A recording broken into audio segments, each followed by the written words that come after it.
Ang first round ng WBA title fight ay nagiinit na. Ano ang gagawin ni Sendo upang pigilan ang atake ni Ricardo? Nakakagulat na pangyayari ang nagaganap, lalo na ang bayolenteng estilo ng kampyon. Ang buong arena ay napupuno ng excitement. Sinasabi na AG dati na kadalasan ay sinusukat muna ni Ricardo ang bilis at distansya sa umpisa ng round. Kakaiba ito sa kadalasang ginagawa niya. At sa tingin niya ay nagulat din halos lahat ng nanonood. Maski ang multi-division champion sa tabi ko ay hindi makapaniwala, pero biglang naging seryoso ang mukha ni Takamura at sinabing nakuha ko na ang nangyayari. Hajime no Ippo, 1497, a flash of his knuckles. Binanggit ni Takamura na umaatake siya ngayon ng buong lakas upang ipakita ang pagkakaiba nila sa level, pero nag-counter rebat si Date, sinabi niya, hindi siya yung tipo ng tao na mag-iisip sa ganong kababaw na paraan. Siguradong may dahilan kung bakit niya ginagawa ito kahit pa may panganib na maubos agad ang lakas niya. At sa pangalawang pagkakataon, sinabi ni Takamura na naintindihan ko na. Totoong lagi siya ganoon lumaban, iniisip kahit ang mga maliliit na bagay. At makakatulong sana yun sa kanya kung isa lang itong pagsusulit sa papel. Hindi ibig sabihin na naisip mo siya ay kaya mo na siyang gawin kapag aktwal na ang sitwasyon. Papalpak ka lang ng mabilis. Sa ibabaw ng ring, ang kailangan mo ay ang kamao. Pero rumibat ulit si Date na nagsabing ang paggamit mo sa kamao mo ay importante. Ngunit ang isip ang magpapasya niyan. Napapansin na rin ng lead announcer na nagkakainitan na ang dalawa dahil magkasalungat ang pananaw nila sa nangyayari. Napikon na si Takamura. Sino ba ang kumuha sa'yo para maging commentator? Sisantihin niyo na ang matandang yan at ako na bahala sa lahat. Parehong sentimento rin sa kanya si Date at inudyok na lang sila na mag-focus sa laban. Nasa opensiba pa rin ang champion habang dumidepensa si Sendo, pero kinalaunan ay nakahanap ito ng tiyempo at hinawi ang suntok ni Ricardo. Naalerto dito si Ricardo, pati sina Ippo at Miyata ay nakatutok na rin ng husto. Tatanggapin ko kahit 100 suntok mo, wika ni Sendo, pero ang kailangan ko lang makaisa, isang solidong patama sa mukha at matatapos itong laban. At eto na mga kaibigan, pumoporma na ng kaliwang smash si Sendo, seryoso na ang mukha nito at tila sinasabing masakit itong mga kamao ko. At isang smash ang pinakawalan ng tigre. Napansin ito ng champion. Naging seryoso rin ang mukha ni Ricardo at dali-daling umatras para dumipensa. Nakalapag ng flat ang paa ni Sendo sa luna upang maka-generate ng malakas na puwersa sa suntok. Nakatingkayad na posisyon naman ang paa ng champion at naghahandang i-block ang smash. Dumagundong ang tunog ng smash sa guard ng champion. Sa sobrang lakas ay napaangat ang katawan ni Ricardo kahit nakablock ito. Sigawan ang mga manonood sa smash para daw itong bomba na sumabog sa guard ng champion. Ang sunod-sunod na atake ng champion ay napatigil lang ng isang suntok. Tama yan, matakot ka. Sigaw ng isang crowd. Yan ang specialty ni Sendo.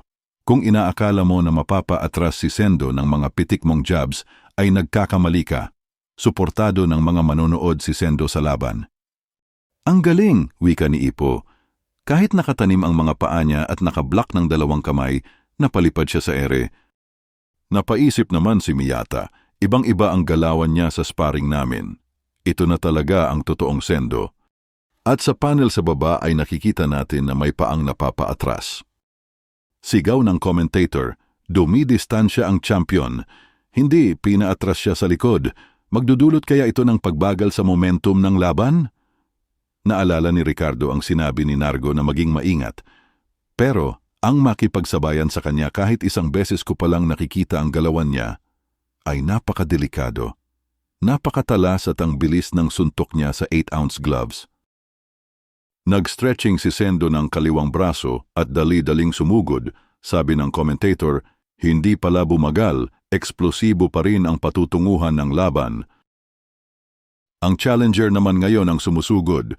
Mga wide punches ang binabato nito, pero saktong block at pag-iwas lang ang ginagawa ng champion. Tuloy-tuloy pa rin ang atake ng challenger, pero sa gitna ng kanyang pag-atake, Isang suntok ang biglaang lumitaw sa harapan nito at mukhang napaikot ang ulo ni Sendo. Isang kaliwa mula sa champion ang nagpaikot sa ulo ng challenger.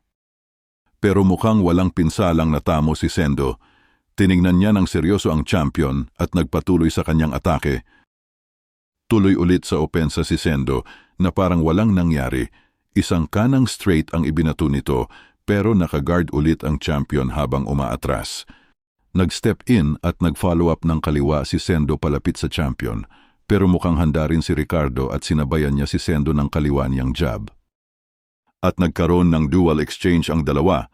Nakaiwas at dumaplis lang ang tirada ni Sendo sa pisngi ni Ricardo, ngunit ang kaliwang jab naman niya ay tumama sa mukha ng challenger. Nakakatindig balahibong palitan ng suntok. Sigaw ng commentator, ang kaliwa ng champion ay napaka-precise, parang sinulid sa karayom. Inuunti-unti niya si Sendo gamit ito. Nakakabilib na opening. Sino ba talaga ang lumalamang sa laban? Tanong ng lead commentator. Sinagot siya ni Date at sinabing, kita natin na ang kaliwa lang ni Ricardo ang tumatama sa laban, kaya sigurado ako na lamang siya sa scorecards. Idagdag ko pa, kahit mga kaliwa lang yon, isang pamatay na kaliwa lang din ang kailangan ng ibang mga boksingero para ma-secure ang knockout. Pagpapatunay na nililimitahan niya ang pinsala kahit papaano, patunay sa kanyang husay kapag punch-out ang nangyayari. Kaya kailangan ni Ricardo na makahanap ng paraan upang mapigilan ang big punches ni Sendo dahil kahit sa ang punto sa laban, may tsansa itong tumama. Kaya sa ngayon, hindi pa namin masasabi kung sino talaga ang lumalamang sa kanilang dalawa. Tinanong din ng lead commentator si Takamura kung anong opinyon niya sa laban. Ang masasabi lang ni Takamura ay, kita natin na ang kaliwa lang ni Ricardo ang tumatama sa laban, kaya sigurado ako na lamang siya sa scorecards. Kaya kailangan ni Ricardo na makahanap ng paraan upang mapigilan ang big punches ni Sendo. Kaya sa ngayon, hindi pa namin masasabi kung sino talaga ang lumalamang sa kanilang dalawa. Loko to, ginagaya mo lang yung sinabi ko kanina, wika ni Date. Aba hindi, ribat ni Takamura, nagkataon lang yun ikaw naman. Magnanakaw, anong sinasabi mo dyan tanda? At tuluyan nang nag-away ang dalawa. Pero sabi ng lead commentator, manood na lang kayo. At dito na natatapos ang chapter mga kaibigan.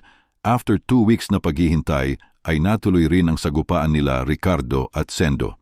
At take note, round 1 pa lang to at ang dami nang nangyayari. Abangan pa natin ang mga susunod na kabanata.